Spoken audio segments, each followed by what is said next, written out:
Thanks for joining us for the Fox 61 News at 10. I'm Brent Hart. And I'm Sarah Sanchez. Our top story tonight is concerned parents gathered at a Board of Education forum in Hartford. They asked urgent questions and voiced concerns about the future of local schools and, most importantly, the $22 million deficit for 2026.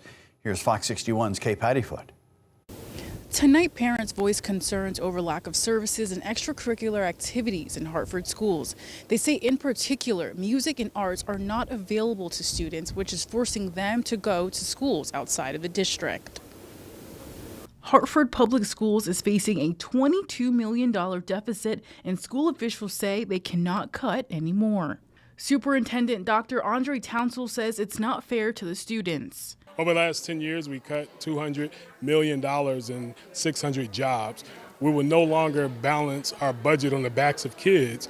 And the good news is our state is listening to us. Our city is listening to us. Parents and grandparents like Jennifer Perez Caraballo and Annette Armstrong say their students and other kids in the city are feeling the impacts of cuts from previous years. It's either art or music who is missing or both. We come from a predominantly Black and brown community where music has played such a pivotal role, not just in our resistance, but also our ability to achieve so many different things as a community, so many different rights.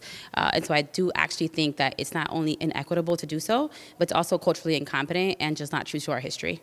There's a lot of community programs that have dance, they have drum, they have ballet, they have music. We have to think about that. They can take those programs that's in the community, collaborate it with the schools, and then the kids will be better off. Parents, community members, and school officials were able to talk about the deficit and what can be improved in the district. I think it shows the community is really invested in what's happening in Hartford Public Schools in the budget. And we've really been saying we can't make any more cuts. We've been trying to explain the structural issues. And I think families are hearing that. They felt it. They know we've made cuts over time. And we're really trying to partner with them to figure out what the solution is. Richards also broke down the biggest driver in the deficit. Tuition we pay when students don't attend our schools. So either choice schools or private special education programs. And we also pay for some of that transportation if it's specialized transportation. That's about a third of our budget next year. She says another factor is the cost of special education services. We do see sometimes when a student leaves and goes to a different school system, a suburban school, then sometimes they get identified.